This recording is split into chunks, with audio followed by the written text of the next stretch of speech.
ആയാൽ പിന്നെ ലാവ് ഇതേ ഇങ്ങനെയാണ്, ഒരൊറ്റ കിടപ്പാണ്. കളിക്കാനൊക്കെ ഞങ്ങൾ കുറേ വിളിച്ചു നോക്കി, പക്ഷെ അവൾക്ക് ഒട്ടും ഇൻട്രസ്റ്റ് ഉണ്ടായിരുന്നില്ല. അവളുടെ ടയർഡ്നെസ് മാറ്റാനായിട്ട് ഒരു അടിപൊളി ലഞ്ച് പ്രിപ്പയർ ചെയ്യാൻ പോവാണ്. ലാവിക്ക് ഹീറ്റായി കഴിഞ്ഞാൽ മിക്കവാറും ദിവസങ്ങളിൽ നമ്മൾ കൊടുക്കുന്ന ഒരു ലഞ്ചാണിത്.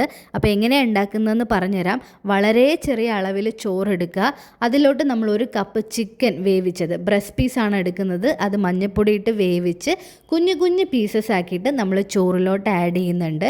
ചോറും ഒരു ചെറിയ കപ്പ് മാത്രമേ എടുത്തിട്ടുള്ളൂ. ഇത് പംകിൻ വേവിച്ചിട്ടുള്ള വെള്ളമാണ്, അത് നമ്മൾ ചേർത്ത് കൊടുക്കുന്നുണ്ട്. അതിൻ്റെ കൂടെ തന്നെ വേവിച്ച് വെച്ചിട്ടുള്ള പംകിനും കൂടി നമ്മൾ ആഡ് ചെയ്യുന്നുണ്ട്. ഇത്രയും ചേർത്തിട്ട് നന്നായിട്ടൊന്ന് കുഴച്ചെടുക്കണം. എന്തുകൊണ്ടാണ് ഹീറ്റിൻ്റെ ടൈമിൽ ലാവിക്ക് ഈ ഒരു ലഞ്ച് കൊടുക്കുന്നത് എന്ന് ചോദിച്ചാൽ, ഇവർക്ക് ഹീറ്റ് ആവുമ്പം ഹോർമോണൽ ചേഞ്ചസ് ബോഡിയിൽ സംഭവിക്കും. അത് കാരണം സ്റ്റൊമക്ക് അപ്സെറ്റ് ആവാനുള്ള ചാൻസ് ഉണ്ട്. അത്തരത്തിലുള്ള ബുദ്ധിമുട്ടുകൾ ഒഴിവാക്കാനായിട്ട് മത്തൻ ഒരുപാട് സഹായിക്കുന്നുണ്ട്. അതേപോലെ തന്നെ ഫൈബർ കണ്ടൻറ്റ് ധാരാളം ഉള്ളതുകൊണ്ട് ഡൈജഷൻ ഈസി ആക്കാനും മത്തൻ സഹായിക്കും. പിന്നെ ചിക്കൻ എന്ന് പറയുമ്പോൾ പ്രോട്ടീൻ സോഴ്സാണ്. അവരുടെ ആ ഒരു ടയർഡ്നെസ് ഒക്കെ മാറി അവർക്കൊരു സ്ട്രെങ്ത് ഒക്കെ കിട്ടാനായിട്ട് ചിക്കൻ ഒരുപാട് സഹായിക്കുന്നുണ്ട്. അതിൻ്റെ കൂടെ നമ്മളൊരു ബോയിൽഡ് എഗ്ഗും കൂടി വെക്കുമ്പം ഒരു ഹെവി മീല് തന്നെയാണ് നമ്മൾ ലാവിക്ക് കൊടുക്കുന്നത്.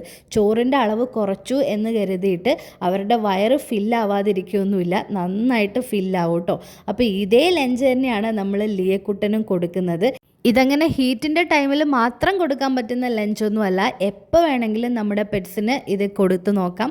അപ്പോൾ ഇന്ന് തന്നെ മത്തനും ചിക്കനൊക്കെ വാങ്ങിച്ചിട്ട് നാളെ തന്നെ ഈ ഒരു ലഞ്ചൊന്ന് ഉണ്ടാക്കി നോക്കൂ കേട്ടോ. നിങ്ങളുടെ പെറ്റ്സിന് എന്തായാലും ഇഷ്ടപ്പെടും. എനിക്കിപ്പോഴും ഓർമ്മയുണ്ട്, ലാവിയുടെ ഫസ്റ്റ് ഹീറ്റായപ്പം എനിക്ക് അതിനെപ്പറ്റി ഒരു അറിവും ഉണ്ടായിരുന്നില്ല. അപ്പം ഞാനിങ്ങനെ കുറേ റിസർച്ച് ചെയ്തു, ലാവിക്ക് ഈ ഒരു സമയത്ത് എന്തൊക്കെ വെജിറ്റബിൾസ് കൊടുക്കാൻ പറ്റും, എന്തൊക്കെ ഫ്രൂട്ട്സ് കൊടുക്കാൻ പറ്റും എന്നൊക്കെ. അപ്പോൾ എനിക്കൊരു ലിസ്റ്റ് തന്നെ കിട്ടി.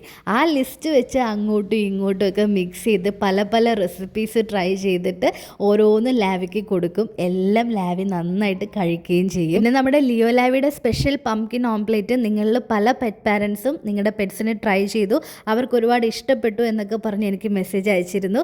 ഇതൊക്കെ കേൾക്കുമ്പോൾ ഒരുപാട് സന്തോഷം. ഇനിയും അടിപൊളി റെസിപ്പീസായിട്ട് വരാവേ.